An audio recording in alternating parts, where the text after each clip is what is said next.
Ya, Anda kembali menyaksikan Food Agri Outlook 2023. Kami masih terhubung dengan Deputi Bidang Pangan dan Agribisnis Kemenko Perekonomian Musdalifah Mahmud dan Deputi Bidang Ketersediaan dan Stabilisasi Pangan Badan Pangan Nasional Igusti Ketut Astawa.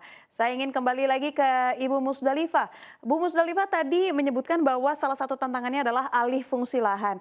Mungkin yang awalnya dari pertanian menjadi sektor lain, bisa jadi tol, jalan, atau mungkin bendungan, atau mungkin yang awalnya lahan padi bahkan alih fungsi menjadi pertanian lainnya, mungkin jadi kelapa sawit dan sebagainya karena dinilai lebih resilient, tidak akan terganggu dengan kendala cuaca ataupun bencana alam. Lantas bagaimana pemerintah menangani hal ini, Ibu? Oh ya, makasih Mbak. Berdasarkan PP 59 tersebut, saat ini kita sudah menetapkan yang sudah proses ya untuk menetapkan lahan sawah berkelanjutan. Jadi dengan peraturan Menteri ATR BPN. Peraturan ini yang saat ini sudah ditetapkan baru di 8 provinsi. Dan saat ini sedang proses untuk 12 provinsi tahun ini dan insya Allah sisanya akan diselesaikan tahun 2024. Jadi kita dalam lahan sawah yang masuk dalam kategori lahan sawah berkelanjutan ini yang ditetapkan dengan keputusan Menteri ATR, ini kemudian kalau akan mengalihfungsikan harus melalui tim terpadu lintas kementerian. Kalau misalnya memang ini proyek strategis atau banyak manfaat untuk umum dan lain-lain itu menjadi prioritas utama untuk bisa beralih fungsi.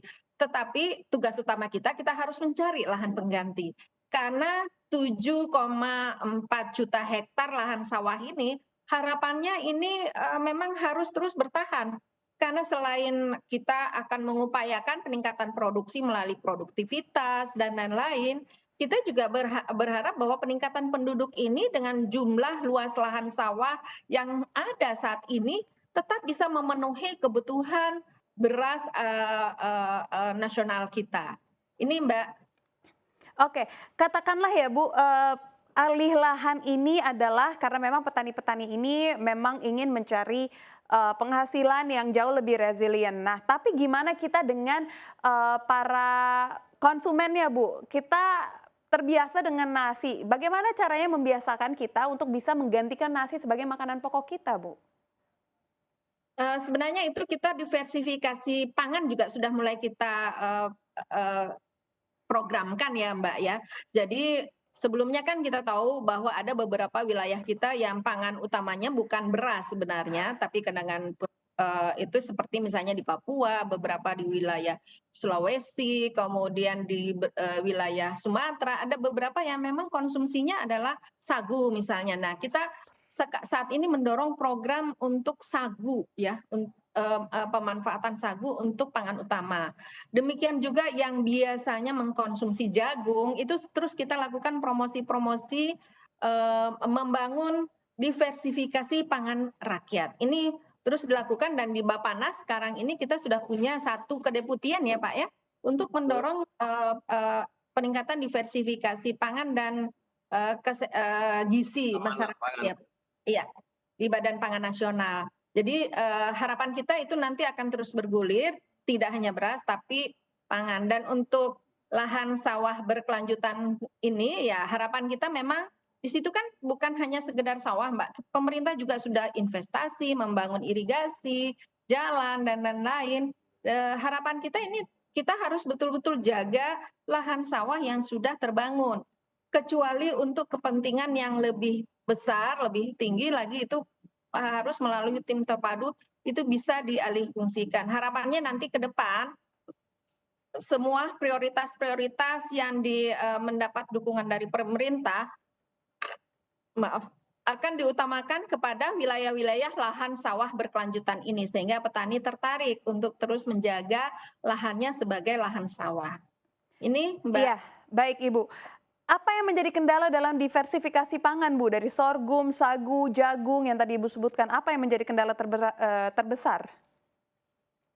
Karena image kita pangan utama sudah terbangun ya Mbak, kita kan sudah sejak tahun 1945 kita sudah mendeklarasikan bahwa pangan utama rakyat kita adalah beras dan mendapatkan kita selalu distribusikan beras ke seluruh masyarakat sehingga mindset ini yang harus kita jadi kita harus masuk lewat budaya kemudian kebiasaan masyarakat jadi ini yang menjadi kendala kita Oke. membangun mindset.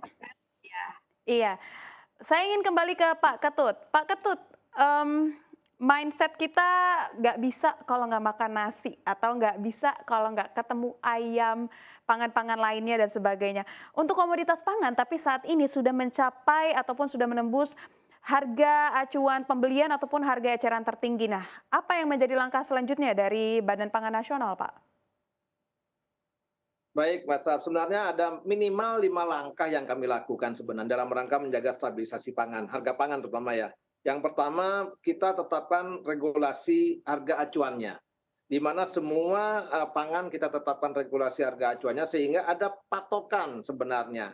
Kapan pemerintah melakukan intervensi, kapan pemerintah harus melihat, kapan pemerintah harus memandu jalannya pasar tersebut.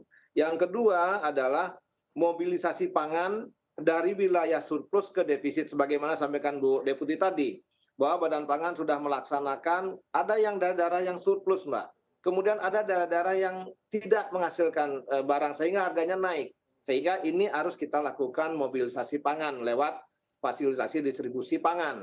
Yang ketiga adalah langkah-langkah yang dilakukan oleh seluruh pemerintah daerah karena harus kita libatkan pemerintah daerah yang paling dekat dengan masyarakatnya sehingga pemerintah daerah sudah hampir semua pemerintah daerah melakukan yang namanya gelar pangan murah sebagaimana arahan dari Menteri Dalam Negeri setiap sebagaimana sampaikan Bu Deputi tadi setiap hari Senin kumpul di seluruh gubernur dan bupati wali kota.